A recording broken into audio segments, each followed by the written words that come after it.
All right, Zig coming in on the top. Today on the show, we have Arlen Roth, a true legend, master of the Telecaster, a leader in guitar education with 10 books to his name and his legendary Hot Licks instructional video series, rightly giving Arlen the title of one of the most influential guitarists of all time. Not only does that make Arlen a legend, but the people he has recorded and toured with only amplify that status. He's worked with artists such as Simon and Garfunkel, together and individually, John Prine, Bob Dylan, the Bee Gees, Duane Eddy, Cooder, Danny Gatton, and Johnny Winter, just to name a few. I am a huge fan of Arlen's Hot Licks series. I use those videos all the time. It feels like you're sitting down learning personally from every artist. I have spent plenty of time trying to wrap my mind around the Danny Gatton tapes, the Warren Haynes tapes, the Joe Pass tapes, the Brian Setzer tape, and Arlen's tapes. They're all super informative, and they're great resources to learn so many different approaches to music. Arlen has a new album coming out. It's called Playing Out the String. It's his 5th acoustic record, and we are going to listen to a track from that record.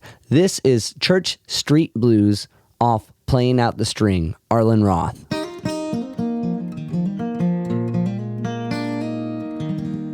Hard times, hell on Church Street Blues. Arlen Roth, Church Street Blues, Playing Out the Strings, the record, available on all streaming platforms, and you can get any that and anything Arlen Roth related on Arlen Roth's website, arlenroth.com. Arlen is also playing Cafe Lena at Saratoga Springs, New York, Saturday, November 30th. Tickets available on arlenroth.com. Lastly, before we get to this conversation, if you can like, rate, review, subscribe to the podcast on any of the podcasting platforms, it helps me keep talking to cool guests like Arlen and sharing their insight with you. Now, without further ado, this is my conversation with Arlen Roth.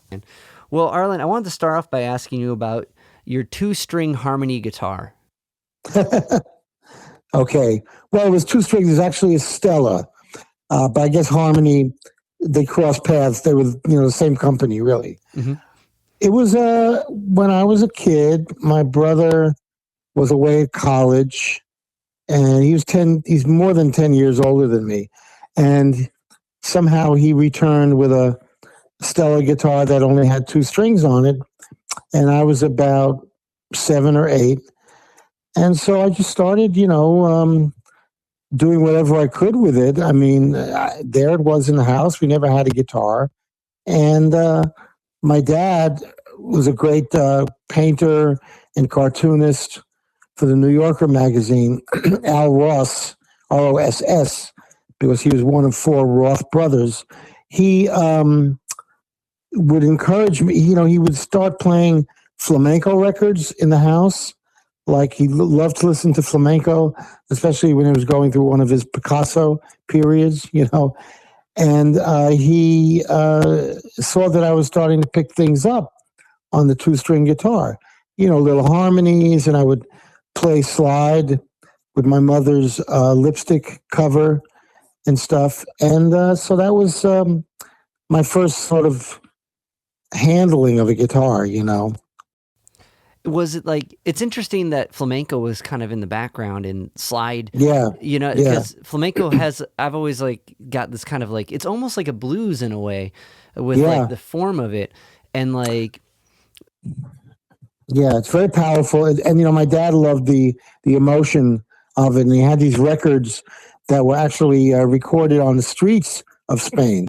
A guitar player, a singer, and a dancer on the streets of Spain, just with these really primitive, wonderful records, and he would play those, and I just loved hanging out with him in the living room, and we would just, I'd listen, and I'd start playing, and it just made sense. I was already playing the violin, so I already had a good, a sense of making sounds with strings, Yeah. So, and so I was playing violin. I was doing very well on the violin. But my dad, who was from Europe originally, said, he was used to being forced to being a kid playing the violin in Austria, and so he said, "Stop with that violin stuff already. It's so pressured." He said, "You're going to be a guitar player. I could just see that you're going to be a guitar player." So that was really how it started very early on. And kind of on the topic of violin, I guess I read your fourth grade teacher telling you that you had an expert, like a very good vibrato with your violin, and that gave you some confidence. So this was building up. Oh yeah, I mean, it was a teacher, number one, who I really had sort of like a fourth grade, third grade kind of crush on, And she said, and I stood up and I played. There was a solo I had with the orchestra. She said, "And who's got such pretty vibrato? It's such beautiful." I'm like, wow, She noticed that, and I barely knew what vibrato meant, Yeah. But I knew that she was responding to my playing, and that meant so. Those little things mean so much early on, Yeah, no, definitely, and it's so interesting what kind of sticks in your mind too after all these things that happen throughout life. These little little achievements mean so much. So much, yeah. So it's true. With playing like violin, it's an instrument that it sings, Yes. Did that kind of help with slide? I think so, because on a violin you actually slide on the string, right? And it all helps. It's all vocal. I've always been an instrumentalist at heart. Sometimes if I'm writing a song or going to record a song with lyrics, it'll be instrumental for 3 years until I go to the session, and I may write the lyrics on the way.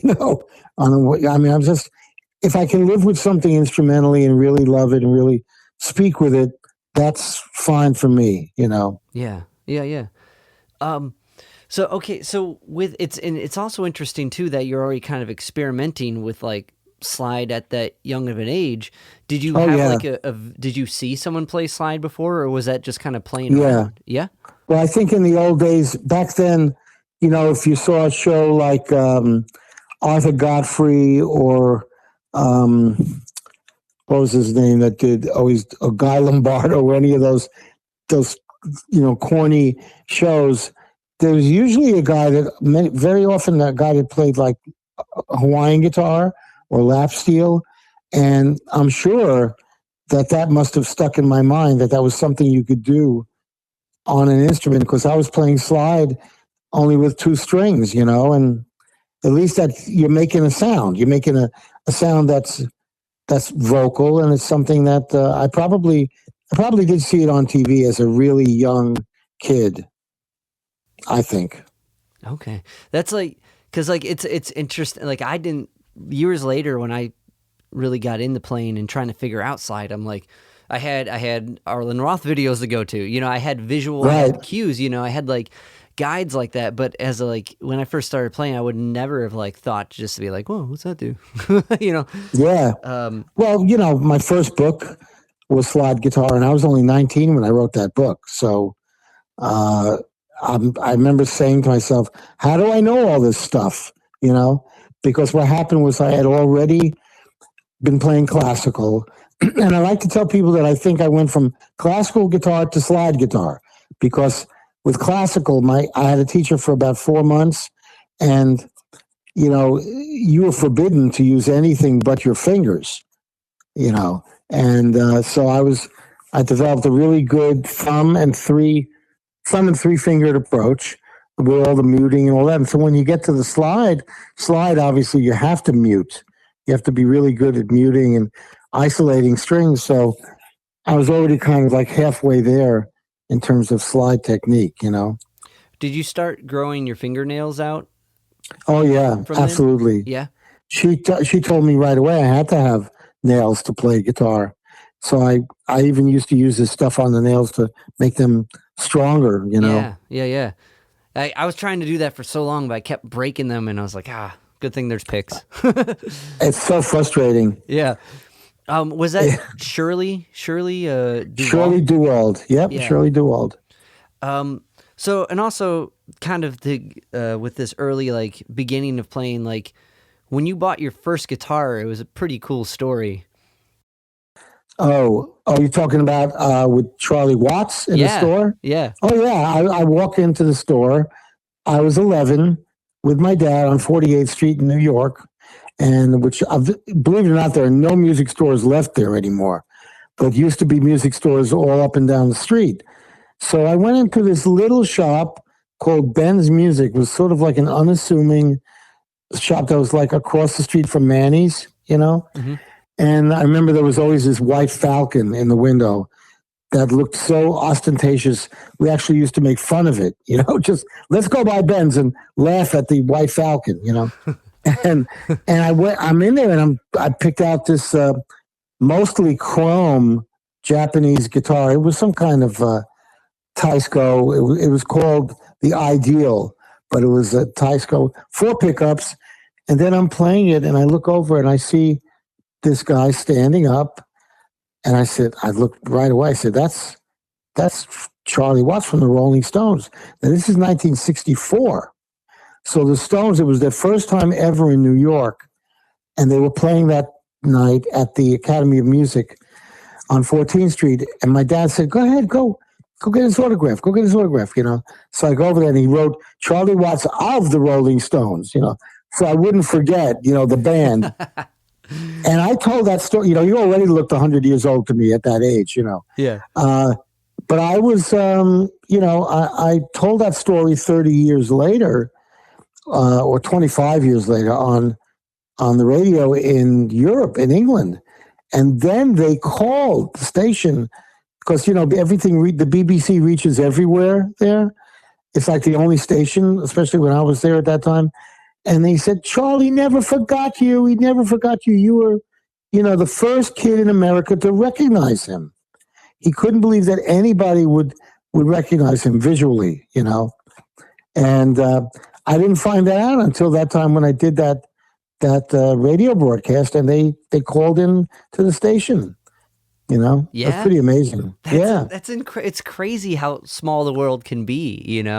Oh yeah. I mean, because when I got his autograph, he didn't say, "Oh, you're the first kid ever." Yeah. He just signed the thing, and that was it. And I remember he even looked slightly bewildered because he just couldn't believe that anyone would know who he was. Well, oh man, and so did he on that radio show? Did you guys talk about it a little bit? Yeah, we talked about. Oh, sure, we talked about the whole thing. It wasn't him, but it was. Believe it or not, it was the guy who was with Charlie that day. Oh, wow. Who was in the store with him. Yeah. And he said Charlie just never forgot it. And meant a lot to him, because he was very young then too, and just getting his first impressions of being in New York, Right. That's incredible. So, and when I saw the tiny little crowded music shops in London, then I realized why he probably went into that store. It wasn't like an intimidating big store like Manny's. It's like just a nice little neighborhood type shop, Yeah, yeah. So as you're learning, getting this craft down, one thing I find interesting, especially coming from a family of artists, did you see any comparison with how your dad approached cartooning to how you were approaching music, kind of in this formative age? Oh, sure. Well, my dad, first and foremost, was just a great artist and a great painter and drawer. He's a master. And the cartooning was more like, he had 3 other brothers. They were all cartoonists. The 4 Roth brothers, they came originally from Romania, and then they moved to Austria, and then they came here in 1922. So, the arts were just always encouraged. But my brother is 10 years older than me. My brother also became very much a visual artist. So he kind of grabbed that with my dad, Yeah. Like they became real visual art buddies. I was also great visually as well. And I went to the High School of Music and Art on art. I went to the Philadelphia College of Art on art. But none of those gave me anything that I didn't already get from my family. Yeah. I was already way ahead of everybody just in terms of being in the world of art. But, it was just the music thing that he saw. He saw that spark in me because nobody in my family ever had an ear of any kind, and it just sort of came out of nowhere, really. Like, with like seeing, I guess also like watching like your family dive into all these different styles of like art, of like visual art. Yep. Did that like influence how you approached music? I think so. I mean, my family had a love of music, but they only had a little tiny handful of records that would get played all the time. Like my mother would always listen to this Tristan und Isolde, the Birgit Nilsson singing this opera, this dramatic opera. So she would always listen to that. But she also had a record of Billie Holiday that she played all the time. And my dad would have the flamenco all the time. So, and we had a few extra things like a couple of early, Joan Baez records and, some folk stuff like that, like the Kingston Trio and just, so the guitar was permeating the air quite a bit. And, it was, and then of course when the Beatles and all that happened, forget it, just forget about it. It was all over at that point, So after like these kind of like building blocks, what leads to the band Steel? Well, Steel was 1970, and we always had a summer house on White Lake, New York, which is where the Woodstock Festival was. Right. Okay. So, I mean, I could actually hear Jimi Hendrix just from my front porch, drifting over the water. Wow. So I was in college. There was a summer session in college that I had to take in summer of 69 in Philadelphia College of Art, and then came home. That was right in the summer. So we came home to White Lake, and there were already like 80 people on my lawn because somebody leaked out at college that I had a house up there, So my mother was already serving everybody soup and cooking for everyone, and I had just arrived. And I'm 16 at that point. And so I started, I started with my roommate in college was a terrific piano player, and we became instant friends. We were just like paired together. And so we said, we're going to start doing some music together. And then when he came up to visit me up there in White Lake, there was a drummer living in that town of White Lake, another summer kid who then played drums with us. So right away we had a trio. We called it Steel, and we played the next summer. We played the Woodstock anniversary concert.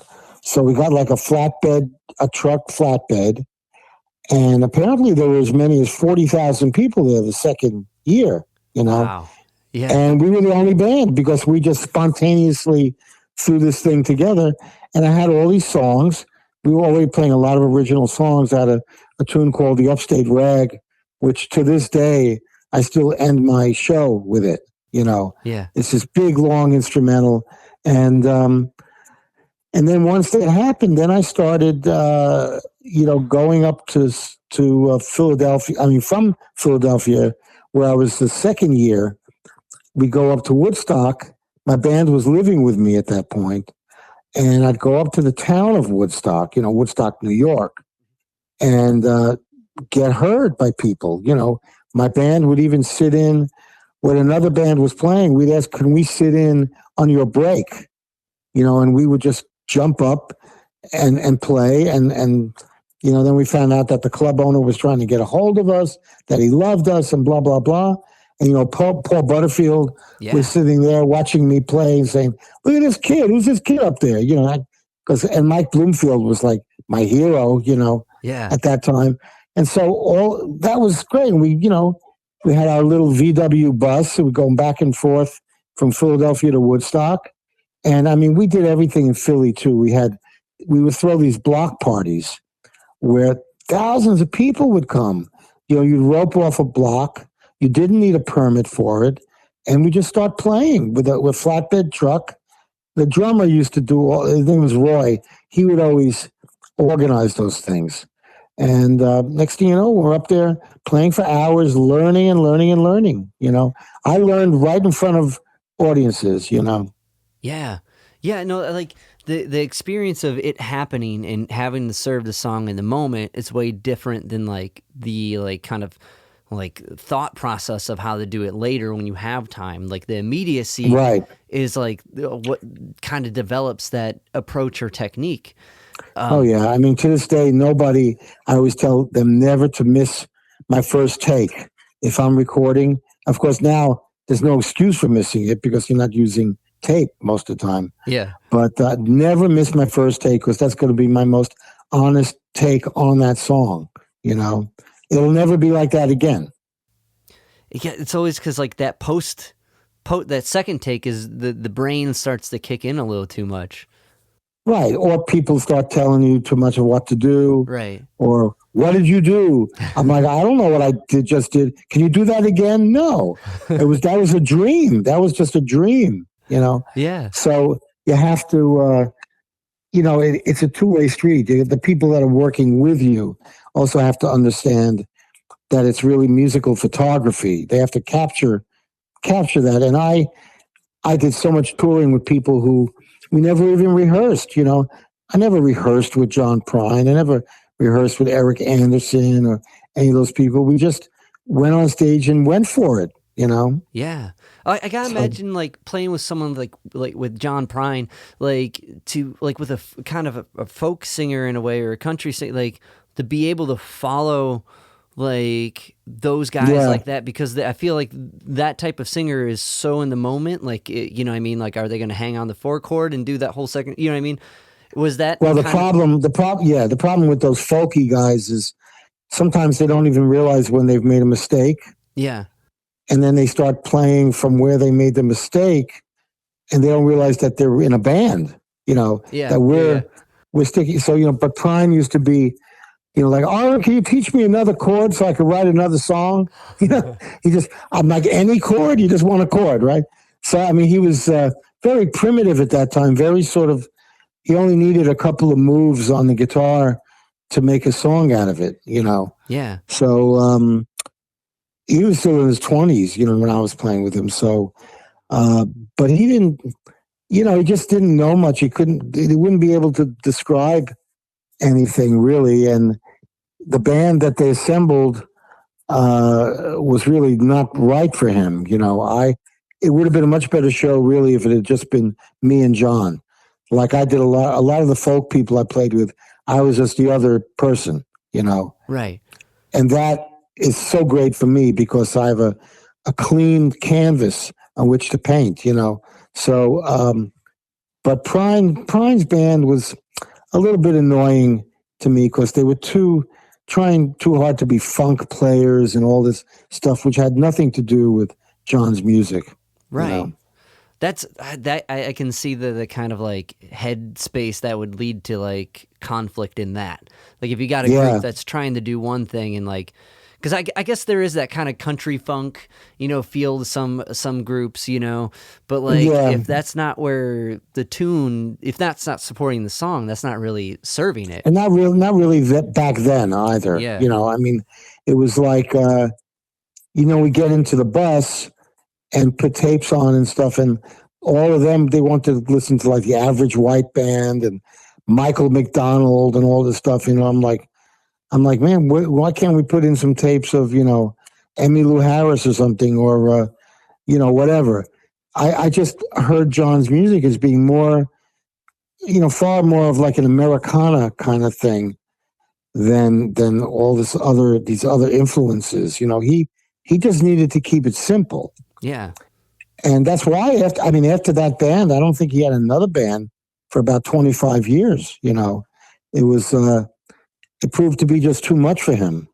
Did he ever talk about that? Did he ever kind of like mention that, like being difficult? Not really. No? Okay. Not really. He was verbally uh, not a very good communicator with us.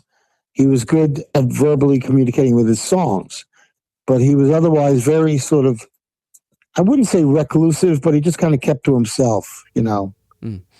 That's kind of, it's so fascinating, the mind of the writer, right? Like, you think that the writer would be the best spoken person in some degree. Right, of course. Yeah, and later on he did become that. He became a lot more verbal with things I've seen him speak, you know, being interviewed and whatnot. But he was just always standing up there in a cloud of smoke with a cigarette stuck in his guitar and, you know, wondering what girls he was going to be with after the show, you know. that was his main thrust at that time, you know. Got it. Well, and also one thing I find interesting, at that time, you were writing the slide book at that time, right? Yeah, pretty much just finishing. I was writing the 2 follow-up books to the slide book, which were Nashville Guitar and How to Play Blues Guitar. It was a basic blues book. Both of them are still out. I think the Nashville book may not be in print anymore because it gets like, you know, it's like $100 if you can find it, kind of thing. Gotcha. Yeah. So when you're writing like kind of a lesson plan like that, how do you approach that? Very organically. Yeah. You know, I sit down and I would make, because you have to present something to the publisher. Right. And the first thing I was going to not present was the fact that I couldn't read music. You know, I wasn't going to tell them that. Yeah. The guitar player's curse. Right. Exactly. So I would, you know, I'd be like, here's my table of contents, you know, and just kind of go, because I'm self-taught, I would first go with like what the kind of like path of knowledge that I had, you know. And then when you get it, you're writing a book about slide or about Nashville country guitar, then you start to do sections on the individual players and people who were influencing me. And sometimes they were ones that I had to look up because they weren't really influencing me, but they were people that the readers should know about, you know. And when I got that first deal, you know, Happy Traum, who sadly just passed away, Happy said to me, you know, that they want to do a book, Oak Publications, which is music sales. They want to do a book, 3 parts: pedal steel, dobro, and slide guitar. And they want you to do the slide section. So I said, well, first of all, those are 3 different studies completely. There should be 3 different books, you know. And I sold them on that idea right away. I went to their offices and I talked to them. And I remember I brought a National Steel guitar and played for them, which they loved. And so I walked out of there with a 3-book deal, but I also made that one big book that they wanted to do into 3 separate books, you know. So I walked out of there with a slide guitar deal, Nashville guitar, and blues, you know. And I was 19, you know. Yeah. I couldn't believe it. It was what a great feeling. Right. I mean, really, you know, at that age, you really feel like you're going to be put on the map. Right. Well, and just they be able to, I have something to offer the world. You know what I mean? Like, exactly. I can't imagine that feeling at that young an age. So like, and also I had to adapt. I had to create new things within tablature so that it could speak what I wanted to speak, like how far to bend a string, you know, nobody had that yet in tablature. They would just say bend. I'm like, what about if they want to bend a half a step or a whole step or a step and a half? You know, we want to know what is that note you're bending to. So I started putting notes in parentheses, you know, and using different things like that. And of course, it would be also in the music above it, you know. And it was fun because you could record like the little Evatone sheets that would go in the book, you know. And just even the process of like kind of picking out which like spots on the neck to kind of like take this technique and adapt it to, and just even like, right. You know what I mean? Like that like, did that require like kind of like playing through or like I guess my question is, when writing this, did that like kind of sink differently to yourself? Like, Believe it or not, I was telling somebody this the other day. I've written 10 books, besides all the hundreds of videos and everything I've done. yeah. But the 10 books, I never once held a guitar. Huh. It all just came out of my head. Never once held a guitar. Yeah. Because the guitar, number one, got in my way when I'm trying to write. And the guitar was already in my head. When I would come home from school, junior high school, I would dream up riffs in my mind. And I'd say, well, I used to call it the big fretboard in the sky, and I'd come home and I'd be like, I want to see if that's going to work. I want to see if that idea is going to work on the guitar. But the guitar was already such a language, such a voice for me, that's all I needed was to just imagine it. That's incredible, man. Like, to be able to visualize it, like, I guess, so from like the kind of wandering to the great fretboard in the sky to the fretboard in your hands, can you recall any particular like techniques or riffs you've learned like on the travels from school from the fretboard to the sky to the fretboard? Well, that was still early on, so I was like picturing like certain blues positions and shapes that I had come upon because nobody was showing me anything. Yeah. And I didn't have any books. It was, if I saw a guitar player on TV, I'd watch carefully what they were doing and try to grab a snapshot of that, like B.B. King's vibrato or whatever it might have been.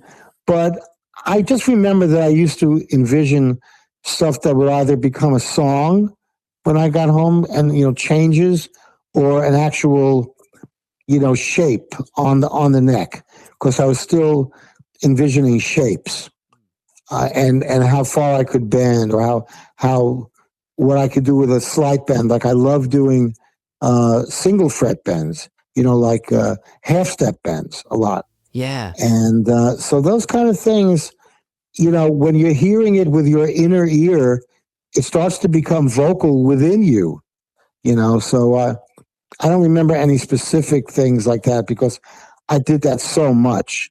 It was just daydreaming guitar all the time, Yeah. So it's there's this I might have read it in Daniel Levitin's book or another book, but there's this neuroscientist that kind of studied the idea of like mental practicing, and like the study showed that it mapped more activity than actually doing it, and like that it was almost more beneficial to practice in a mental state, just in your mind like that.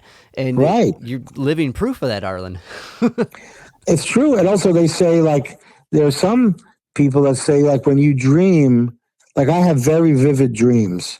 They say well, when you dream though, it's not really in real time, that it's actually just like almost like a chemical synapse, like that you think is telling a whole long story, but it's just a boom, like just a chemical thing in the mind that is causing that, because I'll have dreams that sometimes feel like it's been 4 hours or even 2 days of a story. And I know that's not what it was when I was dreaming, Yeah. So I think that the mind, the mind of listening and hearing internally definitely does that, and I think my dad would always do that internally with painting too, because his stuff was most of it was very abstract, but before that he was a great, realistic painter. But he told me sometimes that at night he would just be thinking of a certain color or a certain area of the canvas that he needed to go back and visit, or something like that. So I mean that's the artistic mind, I guess. No, it's fascinating, and like it's really interesting too to see it kind of in these two different folds, but also to be kind of aware of it from the art that was around you. And to be encouraged, to be encouraged by your parents. I've been teaching kids so long where the parents aren't even aware of how talented their child is, Yeah, no, I totally understand that. So as you're teaching and like at this, which is, you know, at 19, you're writing books and like you're playing, you're touring in bands and like, so you're Yeah, developing who you are as a musician, which is one who gives back and supports, you know, supports other right. creative endeavors, which is an incredibly like humbling and like, you know, masterful point to be, because you got to think in all these different areas. What, Sure. when you start teaching, you end up teaching, from what I understand, Eddie Simon. Oh, no, No, the okay, story, that's a funny story. Eddie Simon was Paul Simon's brother, who looks almost identical to Paul Simon. But he had a school in New York called the Guitar Study Center. yeah, And I got tapped to be a teacher there, again, very early. I mean, I was still about 19 or 20, and I taught hundreds of people because they were always hanging off the rafters because nobody saw anybody teach slide guitar, or nobody saw anybody teach all this country string bending, you know? yeah. So everybody was transfixed by it, and Eddie just loved my playing. I mean, he sat in on every class, you know.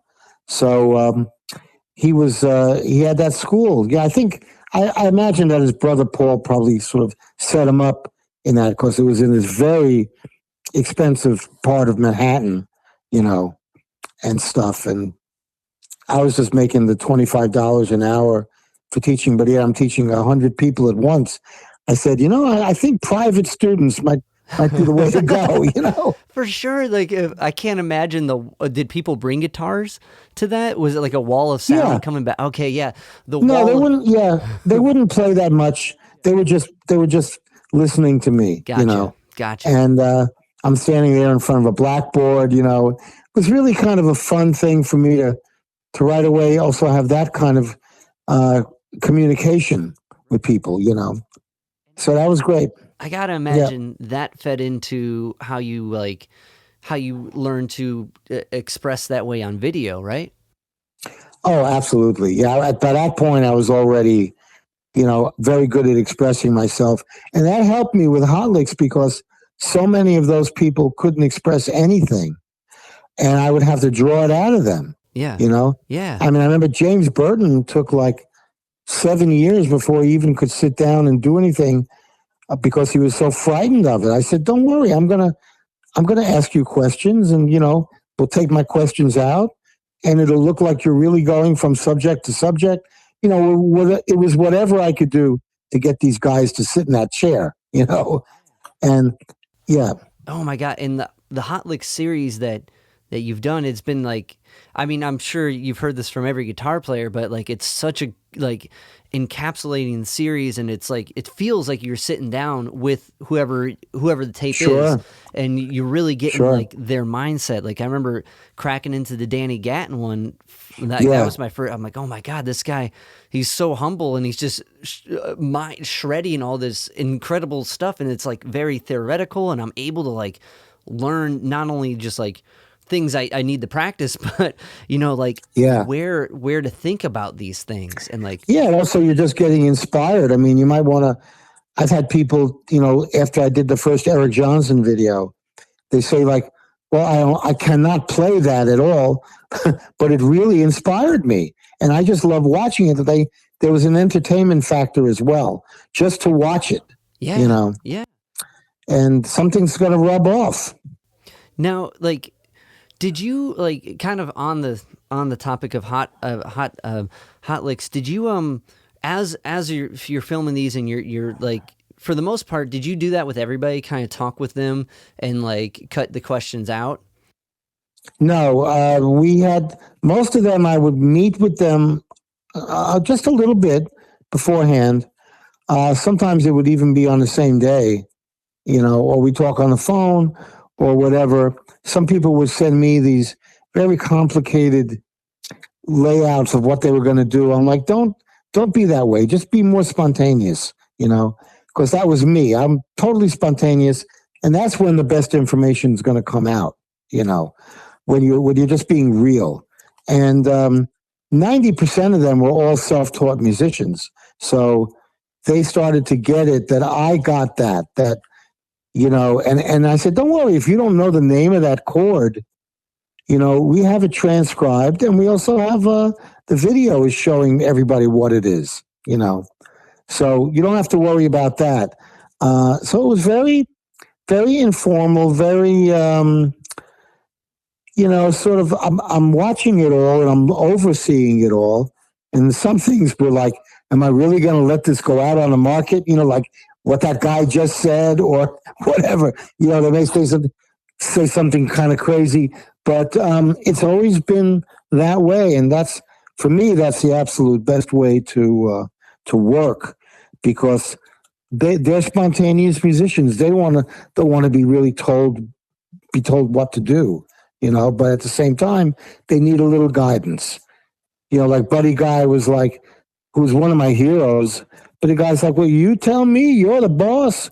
I said, oh, I'm the boss. This is Buddy Guy, Yeah, but he understood, but they all need a little push, to get the right thing out, and I knew all along what it was I needed to get out of them, and it's such a joy to get that personal, all that stuff out of them, the stuff that they're, that is based on their experiences, and they get to tell little stories and stuff. That's the kind of stuff I really love, because I'm very spontaneous in front of the camera, I mean, there were Hot Licks videos that were 1 hour that I did in 1 hour, just boom, just straight through, So it was a perfect medium for that. Definitely. And like not thinking about because that makes me think of the George Benson one where he starts off talking about bagpipe playing. You know what I mean? And you're just like, what? Yeah. This okay, but it's really fascinating. And and he was just going for it. That's the last video I ever did. The Hot Licks. Yeah, was George Benson, and we got everything set in his house. It was by his fireside chat and all that. Yeah, and then he said, "Okay, now let's go to dinner." I went, "Oh, okay." And he takes it. I go in his Rolls Royce. We go to this wonderful Italian restaurant, and then he wanted to just be with me, just like it's our thing. All the technical stuff is ready to go. And that felt really good too, that he wanted to have that time with me to sort of personally connect and feel something about what he was about to do, and that was a real pleasure to work with him. With the whole process of of these videos, were you transcribing them? Was there a team? There was after the Danny Gatton one, I used to have a guy in Rhode Island that was a really good transcriber. His name was Fred Paterno.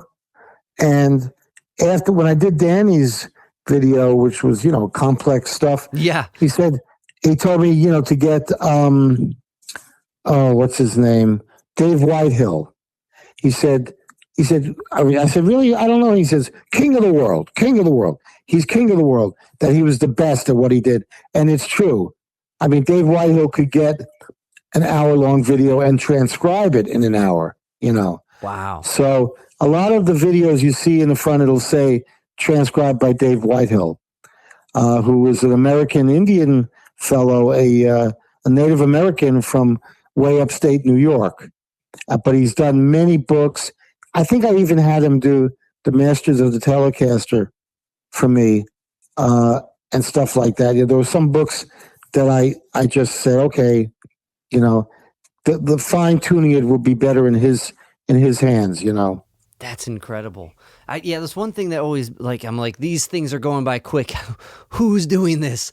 But right, exactly. Yeah, you know what I mean? The tape's already enough, but wow. So you see, he's another guy that had that mental image of what was being done. You have to have that. You have to have that to make it really flow, and to already know. He could probably hear what's coming up next. That's so fascinating to develop that. Just even talk with someone who's developed that image that clearly, to be able to put it, to visualize it like that and really. Oh yeah, that's hours and hours of studying. It's incredible. With looking back at these, Is there any that you find that you go back and watch to learn from?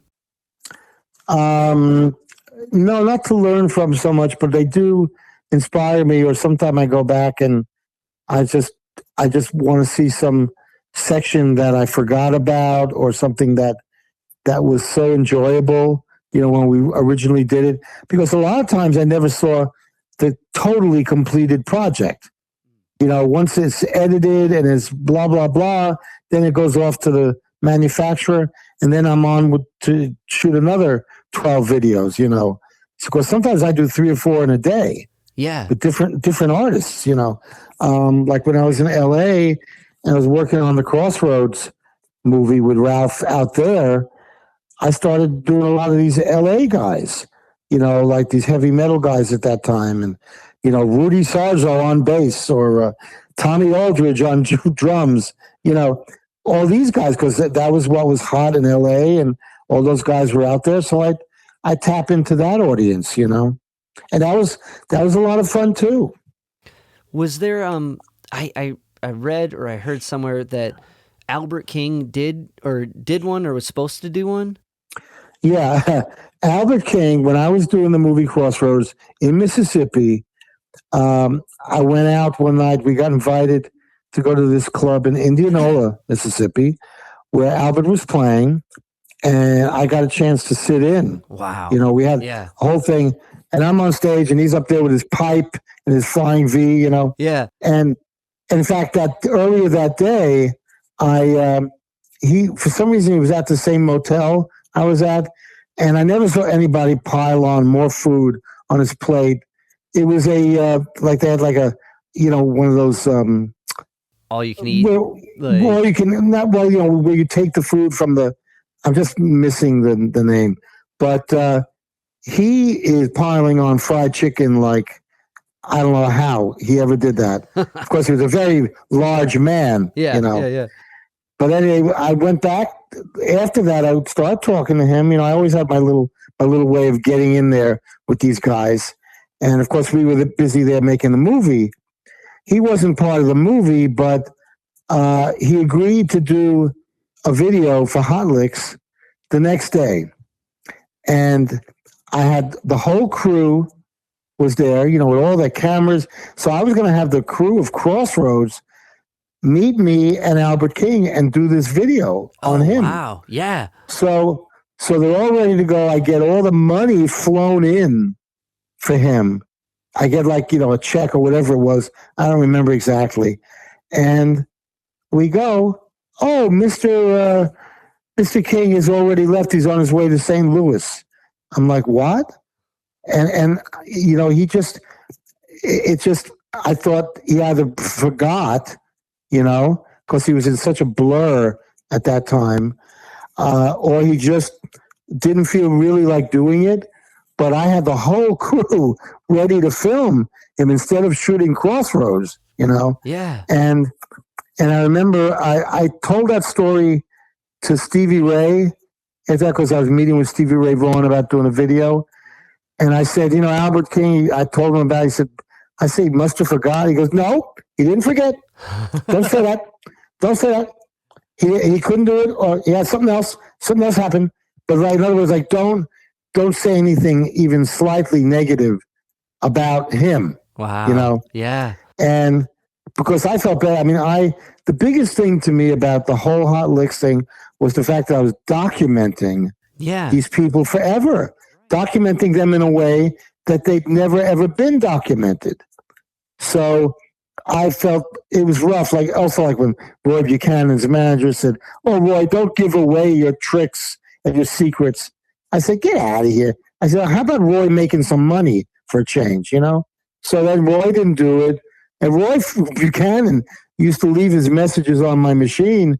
He was always ordering tapes, and then he'd say, "And send out to Judy Buchanan," and like he'd order Vinnie Moore tapes, Huh. He'd order speed, accuracy, and articulation by Vinnie Moore, and I'd overhear the machine recording it, and Danny claims that he left a message, and that I never got it, but he left a message about wanting to do a video with Hot Licks. And I never got that message. So the first one he ever did was for some other guy that did just a one-off, Yeah. But then Danny ended up doing 2 for me. And of course, we became great friends. But yeah, that Albert thing really hurt me, because I thought, man, I mean, imagine if I had documented him as well, Yeah. Very important. It's such important stuff. Right. Really. Right. It's historical. It is. And that's what's so fascinating about this like personal look with these videos. Did Stevie end up doing one? No. Okay. He didn't, but he couldn't believe the packaging. Like, I came up and I showed him, we had these new, because this is just the year that we started doing videos. Yeah.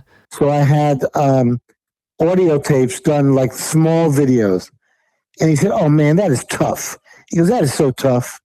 That's really tough." And they said, "Come on down to my bus, man. I want to show you some Jimi Hendrix videos and all that stuff." Like, he was so friendly, Yeah. And he just loved what I was doing. He was there in the room with Tommy Shannon, and Tommy Shannon and Chris Layton ended up doing videos for me, Double Trouble. Right. And then I did that video with them on playing in a 3-piece band, Yeah. because I couldn't get much out of them. So I said, you know what? Let's just film and record a bunch of grooves, a bunch of jamming, and then I'll teach stuff later, So that's what we did. Gotcha. So he just didn't want to do it, or just it? I don't remember what the deal was. I think I was just maybe talking about it with his manager or something. I remember after I did Eric Johnson's video, I was at the Dallas airport, and there was Stevie.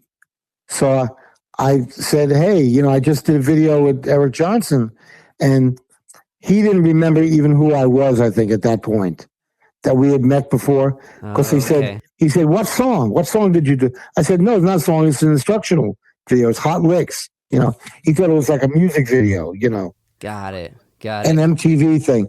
But yeah, I don't know. It just kind of faded out. There's a funny beginning to that story where I talked to his manager on the phone, and he said, "Well, Stevie's going to be in New York. Come to the Mayflower Hotel," which is where all the musicians would stay. Come to the Mayflower Hotel, which was on 59th Street. And my name is Charles, and we'll go up. We'll meet at the bar, and we'll go up and see Stevie. Okay, great. No problem. So I go there. I go into the bar. There's nobody in the bar at all. And then all of a sudden, the guy walks in and sits down at the bar with me. I said, "Oh, you're Charles?" He goes, "Yep, I'm Charles." And I know, "Nice to meet you, blah, blah." I said, "Are we going to be going up to see Stevie soon?" He says, "Yeah, we'll be seeing Stevie soon." He says, "But I just don't have the feeling we're talking about the same person." And then all of a sudden he looks over my shoulder, he goes, "Stevie." And it's Steve Winwood. And he is Steve Winwood's sax player. And then I'm like, I had to meet a Stevie and Charles. That's all I got. Stevie and Charles. And then behind Steve Winwood, there's the manager waving to me, "Arlen, here I am.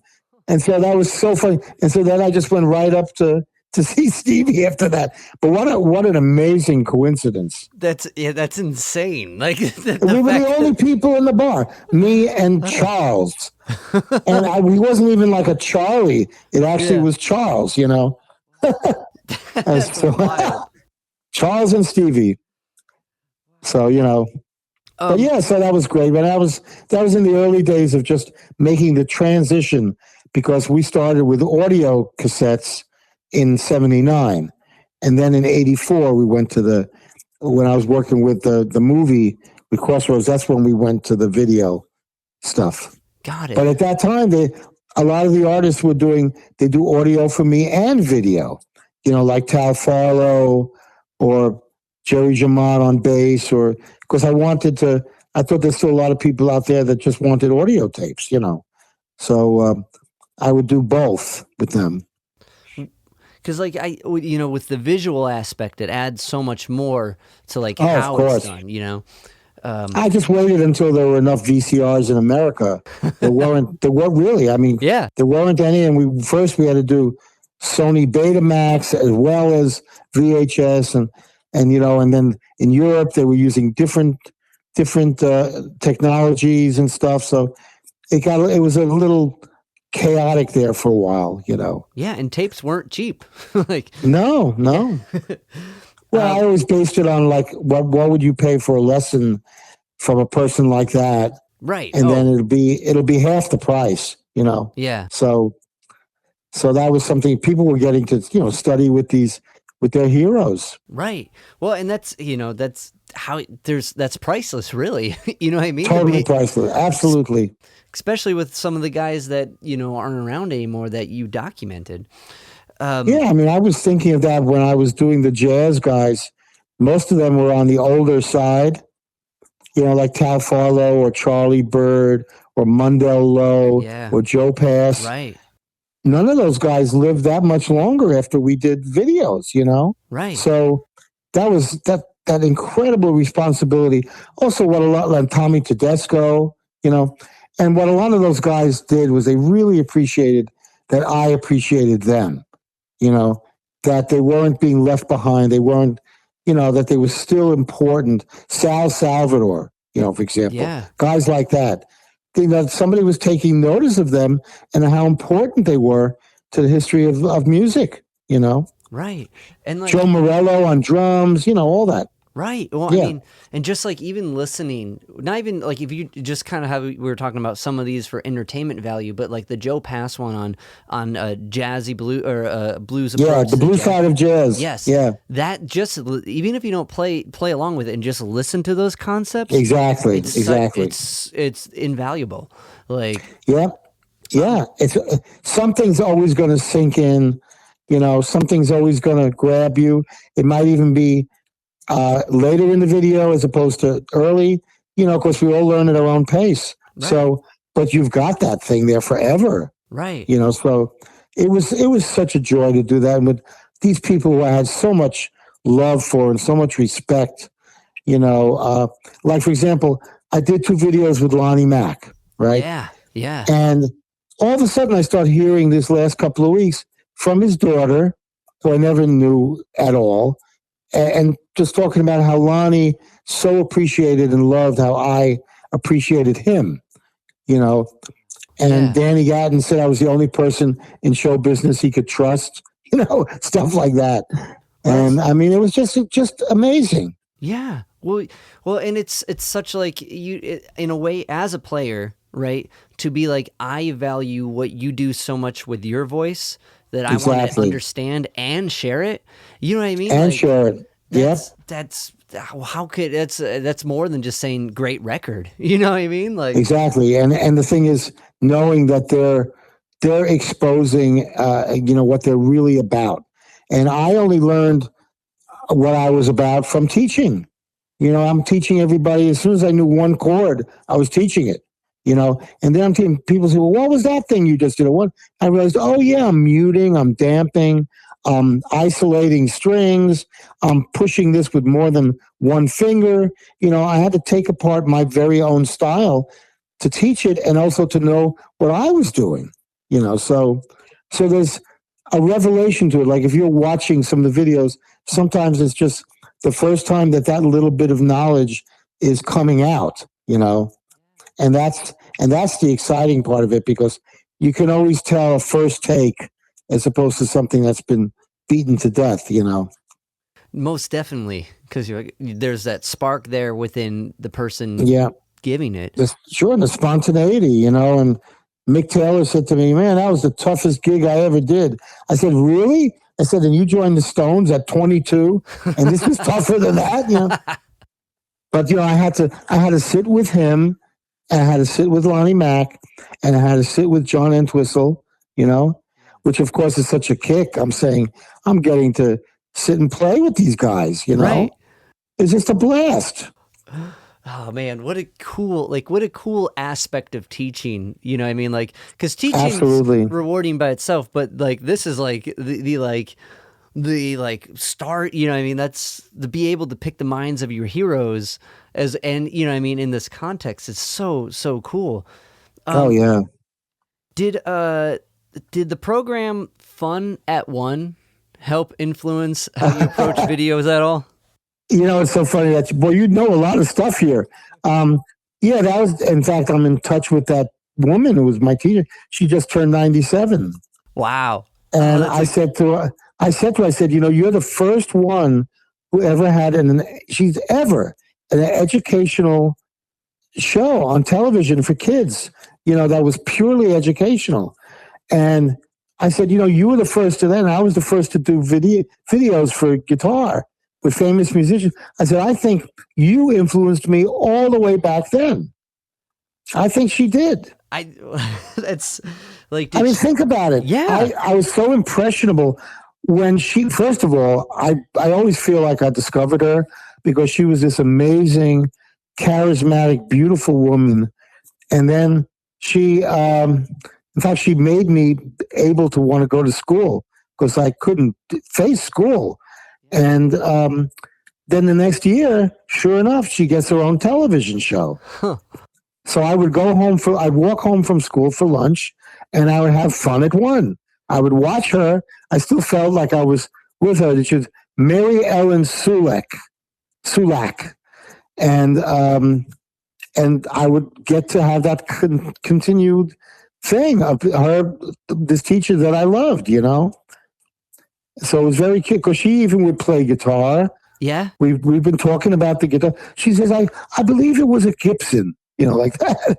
And she played this like nylon string guitar and stuff when she was teaching on that TV show. So they probably made a very strong impression on a very young, like 6-year-old, 7-year-old kid. Oh man, it's also kind of to go back. It's incredible the things that you like take in as a younger person to wind up ended up you do in some way. Like, it's amazing. I know. Even when I was first starting violin, the teacher, who was this very elderly man, he said I had such wonderful technique that he had me stand in front of the class and had me show the right way. You know, I acted like his like sort of little prop. I would show the right way, and I would go around the class and you know, to each kid and tell them to change their, you know, position or whatever.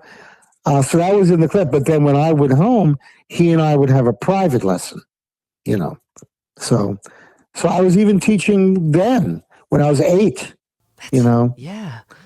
Did like the kind of one question I had about teaching, you ended up teaching Paul Simon.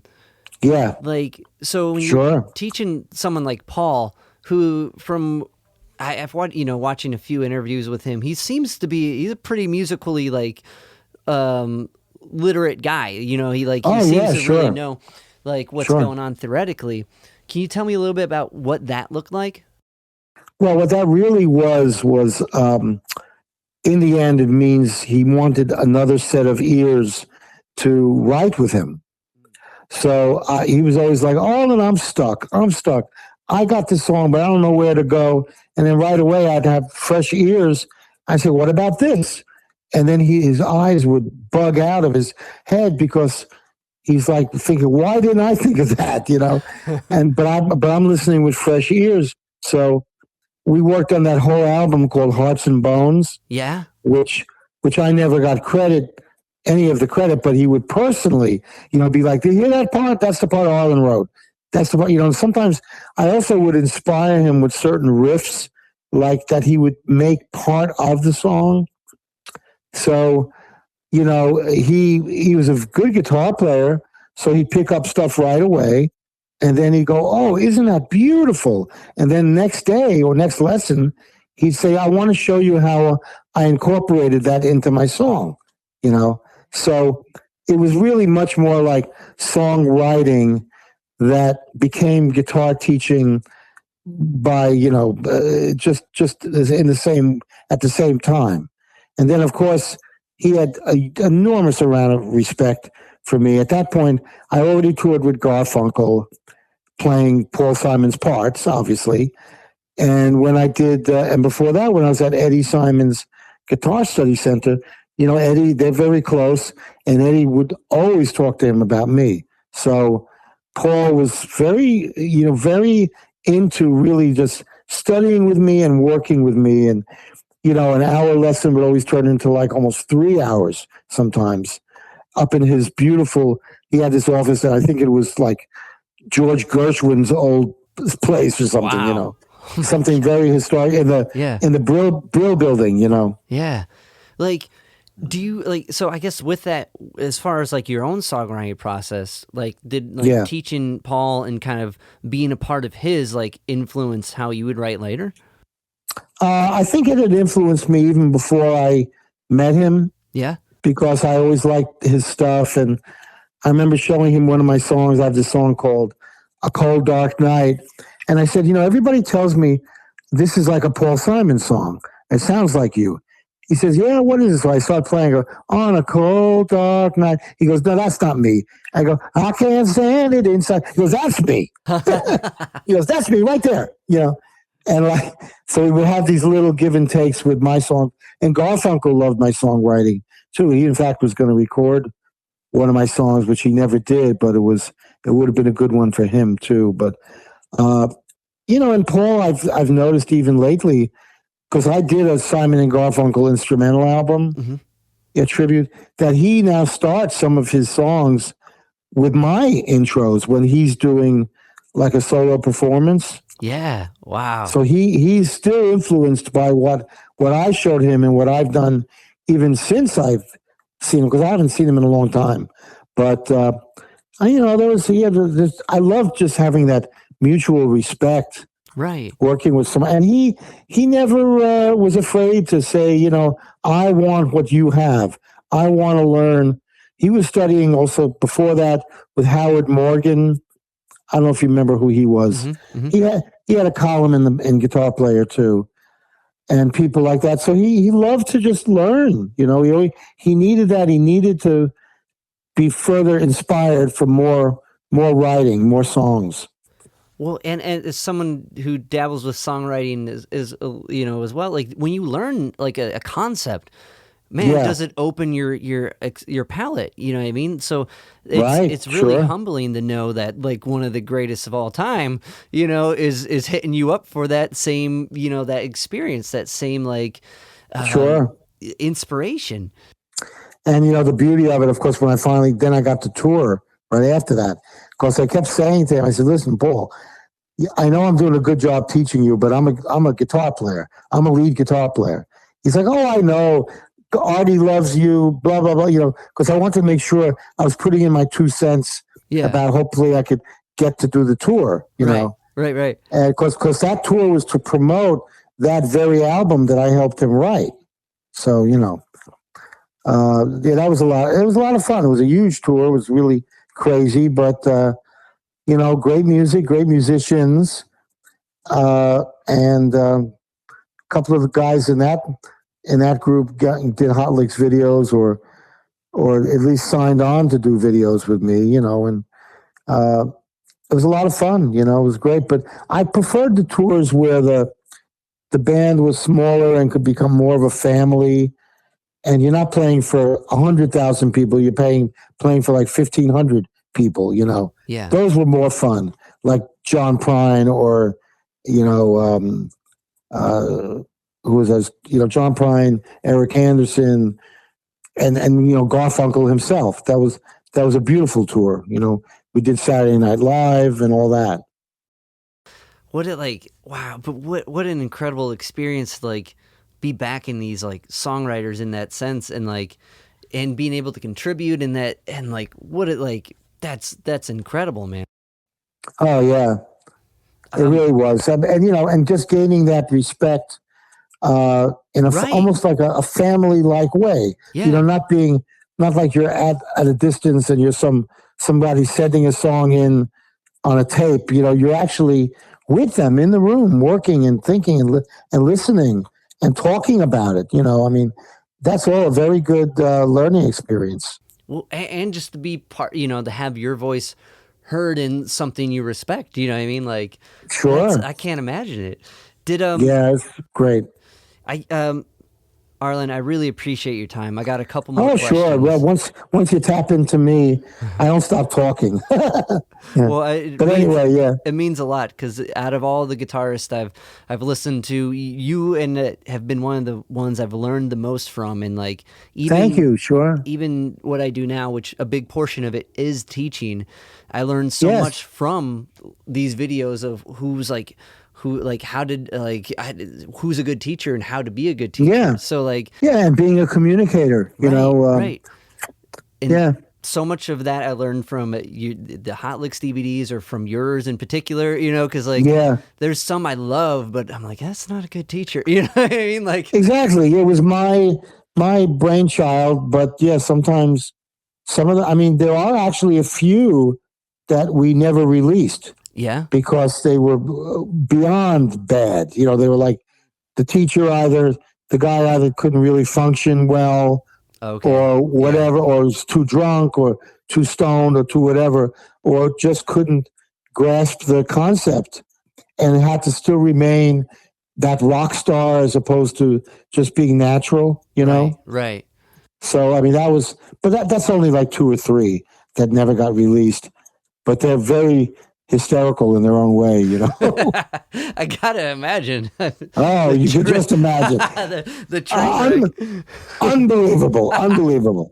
But yeah, but I got a lot of good. We did, I think, 240 videos, Yeah. with 180 or 190 artists. I could just write a book on just that experience, just doing the Hot Licks thing, because I had a book that was being done about my life, but Right. sadly the guy passed away. He was very young and he died. Oh no. But we did spend 2 years talking like this on Zoom calls.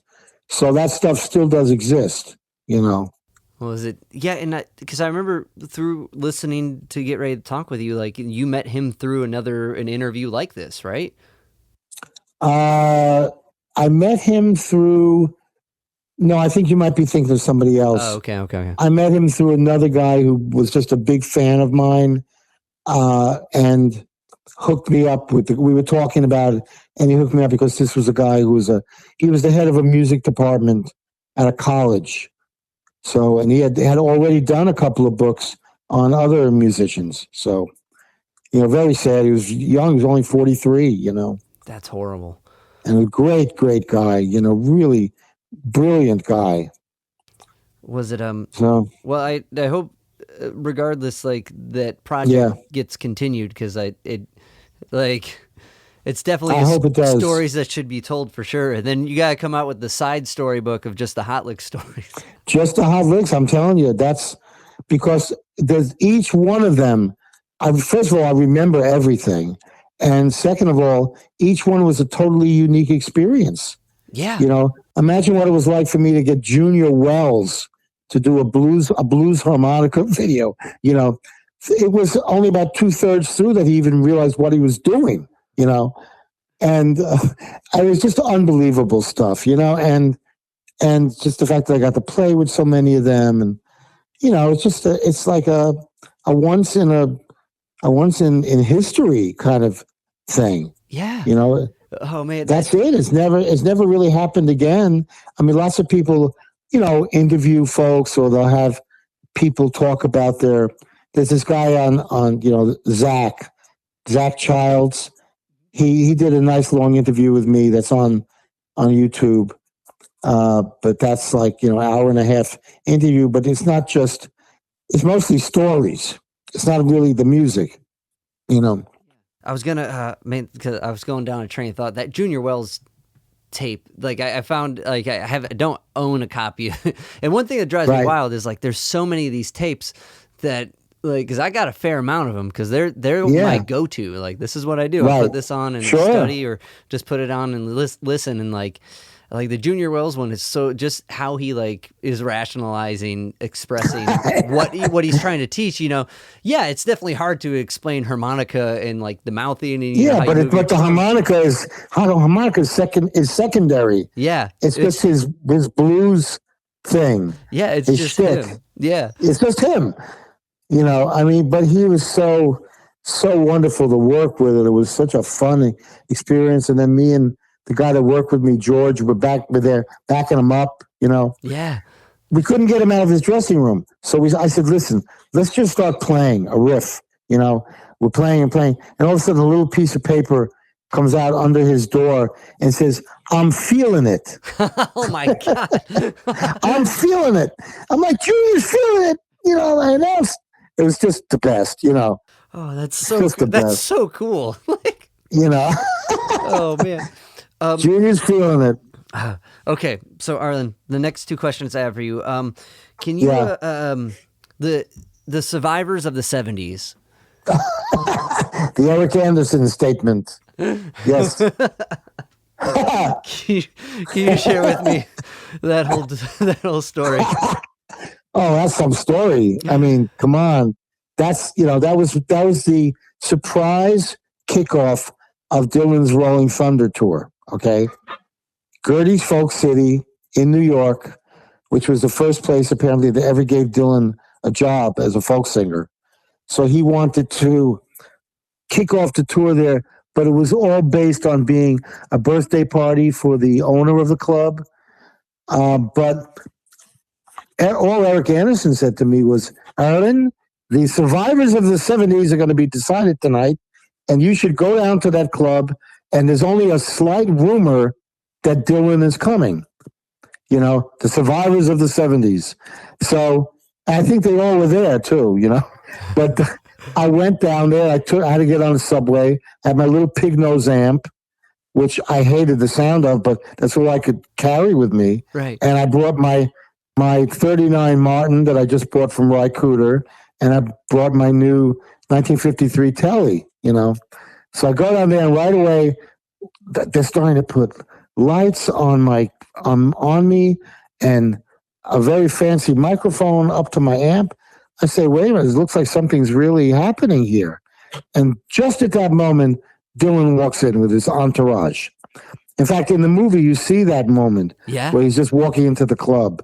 The movie's called Rolling Thunder. Right. And you see me in there playing with Patti Smith, but I played with everybody that night, I was just on stage. Whoever came up, there I was, T-Bone Burnett, Phil Oakes, Jack Elliott, Roger McGuinn, on and on. Bette Midler, they all showed up. And so, because the word got out, so all these things happening, all of a sudden everybody started coming. But Dylan's like, no strap? He wanted to play my Martin. I said, no strap. So he put this gouge in the back of my guitar with his belt that I was always very proud of. I showed, look, Dylan did this, And then Joan Baez was like, oh, you're going to be sorry that you let him play that without a strap. I said, believe me, I love it. Don't worry. And it was just, there's so much that happened that night. Oh, my God. And then, but, by the end of it, I'm on stage there and Phil Oakes comes up. You know who Phil Oakes was, right? Right. Yeah. Rip-roaring drunk. He couldn't even stand. He's falling over. And then he starts going into a song, and we start playing. And he goes, no backup. No background. As we said, no background. So we stop the background, and then Dylan is in front of the stage looking at me with such a look, like he was like, first his eyes were closed, just taking it in what I was playing. And then all of a sudden, Dylan starts walking out, and there's that birthday cake in front of the stage for that guy, Mike Porco. And Oakes goes, there's somebody. And then a guy from the back grabs the knife that was sitting on top of the cake and goes right for Phil Oakes and right for his chest, literally. Yeah. He backs up into me, and then Eric Anderson, who brought me there, tackles that guy. And the guy goes right in face down into that cake, into this huge, huge birthday cake, Yeah. So, and he's going, Bob, don't leave, Bob. Bob's like, I'll be right back. And then Dylan didn't come back, But he was like, Phil Oakes was like, Bob, please don't leave while I'm performing, Yeah. And what a crazy night, man. Yeah. And I recently, T-Bone Burnett called me to do this movie with, it's about George Jones and Tammy Wynette. Yeah. And I had to work on the guy's guitar playing for the movie. Yeah. Michael Shannon, the actor. And, I told him that story, and then me and T-Bone just started reminiscing about that night. We both had this great photographic memory of what that was that happened that night. I mean, with the amount of like musicians that were there, the amount of impact in one room is like, I can't imagine how that would slip.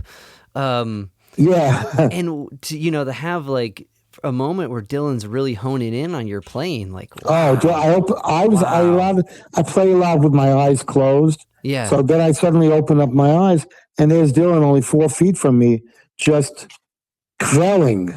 It's a Jewish expression for like he's just feeling it. Yeah. Just like Junior Wells, he was feeling it, but but he's just moving his head back and forth, and then that was it. He turned around and then just left. He was with his court jester was this guy, Bobby. You could look it up. I forgot the guy's last name. Bobby Newworth. And he was telling Bob, he's like in Bob's ear, like, this kid's really good. Because Newworth had hung out with me at a party in LA 2 weeks before that with John Prine. So Newworth was there again, there he is with Dylan, and he played with me in this hotel room, in LA. So it's just amazing how all the connections, Right. And just to kind of tag back with like the early record, the Joan Baez records that were around your folks' house, and to be in the room with her, like. And I love her. She's just fantastic. She's just great. And of course, she and Dylan were very, very close. And that was the beginning of that tour, the concept of that tour, and she was part of it. And it was really just amazing how it all fell together. And there's a lot of backstories within it too, but that's mainly the thrust of it, Do you? So yeah. Do you still have that guitar, right? That Martin? No. That it needed it. The bridge had been replaced so many times that the top was pulling up and imploding at the same time. So it needed a whole new top. And to me, the whole beauty of that guitar was that unbelievably darkened, aged top, Yeah. But what a sound that guitar had. It was best sounding acoustic. To this day, every time I get another guitar, I have to compare it to that guitar in my mind, But I sold it years ago already, but I got it from Cooder when I was in LA with Prine. He had it for sale just sitting there at a music store. And then I went on the road with that, and also with the 53 Telly, So, well, I still hope have that guitar. It went for more with the Dylan scratch, right? Right, probably. Well, I did say it. Dylan used it, but it was unplayable. You had to put thousands of dollars into it at that point. But it served me for about 28 years. 30 years almost. It's incredible. Like it's interesting with guitars, like how they become so much of a part of you, but also how they are a tool, and they do get to the point where they can't service anymore, It was already a very beat up old guitar at that point, but the sound was heavenly. Recording engineers would come out and say, I just want to see what you're playing. Because he said, I'm not doing any EQ, no nothing. That's the most unbelievable guitar I've ever heard, And it was mahogany bodied. So I just got a guitar from Santa Cruz because they were making an Arlen Roth model for a while. So they they just made me one with the mahogany sides and back that has some of the similar vibe. It just needs to be played about another 50 years. That's all. But I love old guitars. That's my thing, you know. And Arlen, I really appreciate. I have one more question. Thank you so much for all your time. Thank you. I wanted to ask you about with playing out the string. With this new acoustic record you're putting out. Right.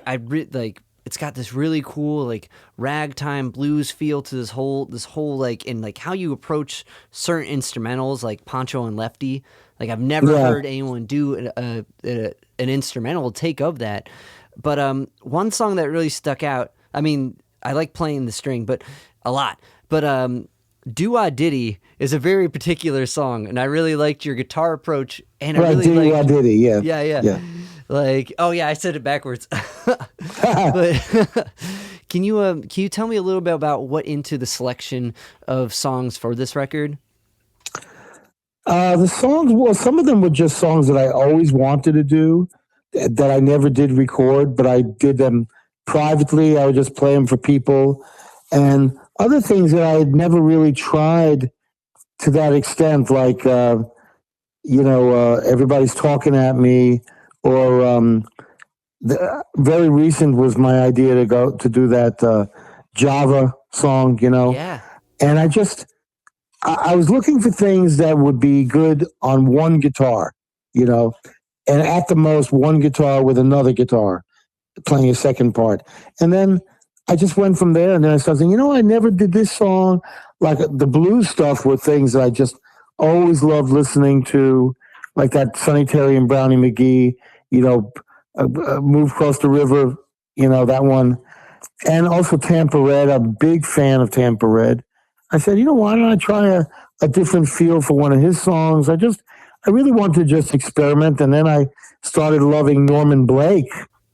What it's also about is when I was growing up, I equally loved blues as well as country. I loved them both equally. And so the Blind Blake stuff, not Blind Blake, Blind Blake is Diddy What Diddy. Norman Blake is another Blake.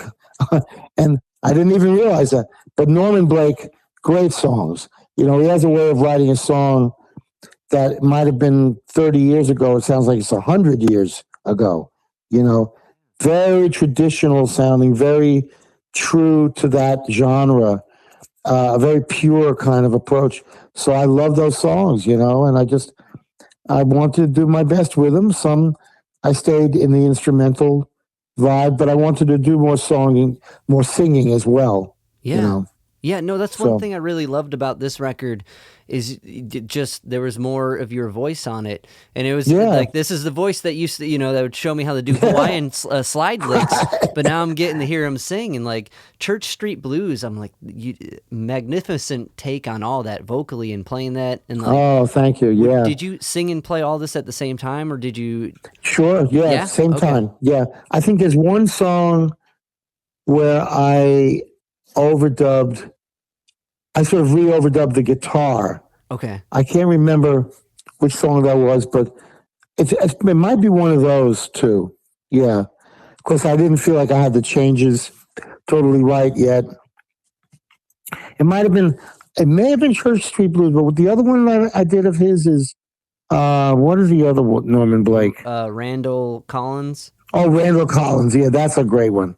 That I did use two guitars on. Okay. There's two guitars on that. That's a great song. Yeah. No, they're all, it's a great selection. And like, when I typically listen to like, kind of like press stuff, I'd listen to it before like, and don't read anything about it till later. And like being familiar with you and your work, of course, it was a different experience, but like, like those two songs, like songwriting wise and like, just like progression wise, they like stuck out in like the best way. Yeah. Oh, thank you. And I love doing that walk right in on a 12 string. Yeah. I mean, and that's just something that I grew up with, and I used to kid around. Every time I picked up a 12 string, I ba-da-da-dum, bum, bum, ba-da-da-da, it becomes an archetype. Then I realized, what? That's what I'm going to do with that 12 string. I got a funky stellar 12 string, and I just that song had a big influence on me when I was growing up. So there you go. Figured I'd do it. Well, it's a beautiful record, man. Well, thank you. I really appreciate it. Seems like people are really reacting nicely to it. I was almost scared to release it, you know? Well, and really was. Yeah, I can understand, because the last few records like you've put out have been like with all these like big, like the Telemaster one, like, you know, you're with all these like heavy players, and this is a very like vulnerable. Yeah, tooling around Woodstock, Telemasters, Slide Guitar Summit. I said, you know, I feel sometimes like I'm almost making records that are not really mine to a certain degree, you know? Yeah. And I mean, I'm on all the songs and stuff, but it's my concept, and it's an unbelievable experience, but let's do something, you know, personal, really personal. And this last one with Jerry Jamad to the Super Soul session, that was a great one to do. That's just me and Jerry as the sort of artists, you know. But I wanted to go back. This is the 5th all acoustic album I've done, you know. So I always like to cover that side of me in addition to the band side, you know. Right. Well, and it's a cool like kind of yin yang to your expression, right? Because like you're getting to see like what it looks like with an ensemble with all these heavy players, and then just you know. And then when I do these solo acoustic gigs, people can leave with something that represents that. Right. You know. Right. Well, as far as gigs lined up, do we got any we can plug? I'm playing at I just did 2 upstate, but I'm doing with my full band. I'm doing the Falcon, which is in upstate New York, a little upstate, you know, like it's about 30 miles north of here. It's a wonderful, wonderful venue. I'll be playing there November 9th. And then November 30th, I'm playing at this very legendary club for the second time, Cafe Lena, which is up in Saratoga Springs, New York. Okay, awesome. So that's all I've got coming up right now, but hopefully there'll be more coming down the pike. Very good, man. Well, Arlen, thank you so very much for your time. My pleasure. It was great talking with you, and let me know when I can hear this, you know.